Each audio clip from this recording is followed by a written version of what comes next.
Hello! Today I'm going to show you how to use the Threat Range Tester app.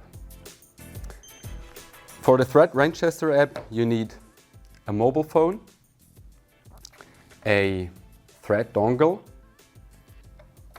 and an adapter cable to connect the dongle to the mobile phone. You also need another thread device, which can be either another mobile phone with dongle or a thread mesh extender with power supply, which can either be the one included in the original packaging or, even better, a power bank for mobile use. As a first step, we're going to install the Threat Range Tester app from the Play Store. After installing, we launch the app. The first thing the app asks you to do is connecting the dongle. So let's use the adapter cable.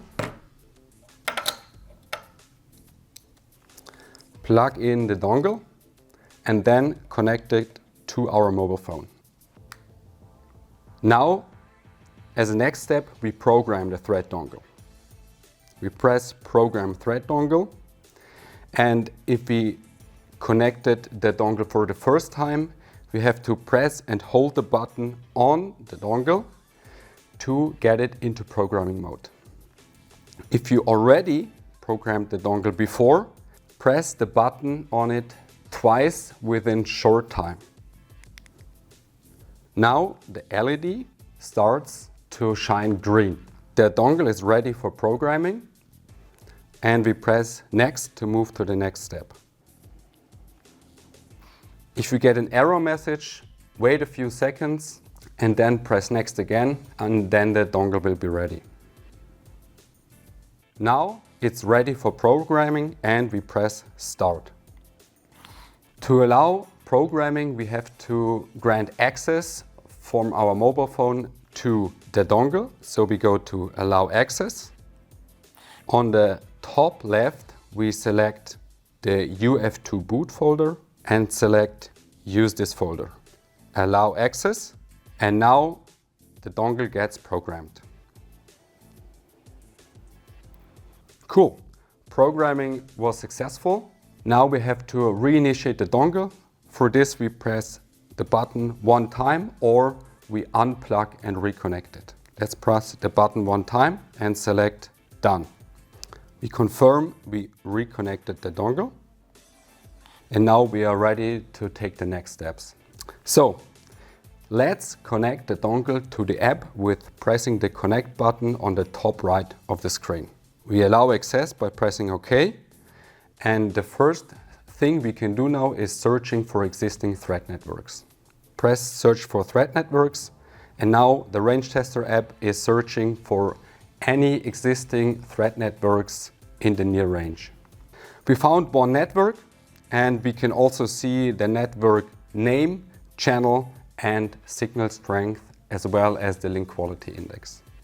As a next step, we want to use the Threat Range Tester app to measure signal strength between the app and our thread device. For this, we have to first add the device to the Threat Range Tester app. We select Device and then Add Device. The commissioner is starting now and asking us to add the thread device with either adding the device credentials manually or scanning the DM code. This is what we're going to do. We scan the DM code, allow camera usage for the app, and then we scan the DM code in front of the mesh extender.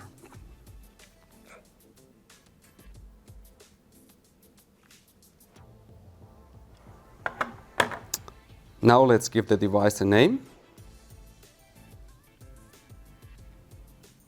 Press Add Device and power up the device by connecting it to the power bank.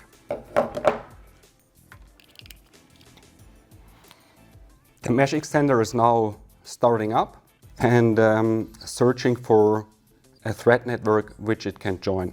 Now the LED turns constantly green, which means the device joined the thread network on our mobile app, where we can also see the success message. If you go now to list, we can already see our added device, its role, and the signal strength. As a next step, we will go to the monitor view,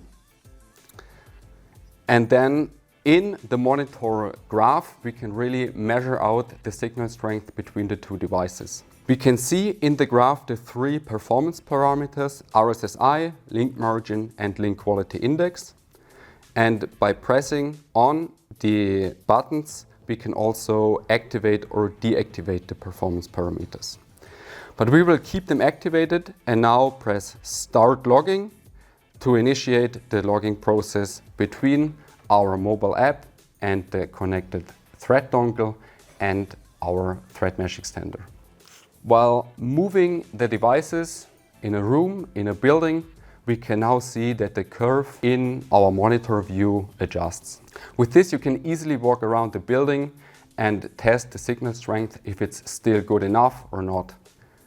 This is easily indicated on display with the green area for very good, with the orange area for still okay, and with the red area for not okay. You can also press in the screen on the individual data points to see the detailed infos of the measurements. If you move around the building, and please wait 20 to 30 seconds until the measurement curve correctly adapts to the new position of the mobile phone or the range extender. In the table view, you can also see the updated values: RSSI, link quality index, link margin in table view. Now let's stop our logging process by pressing Stop Logging. And now we can also save the log by pressing Save Log and either keep the automatic name or assign a custom one.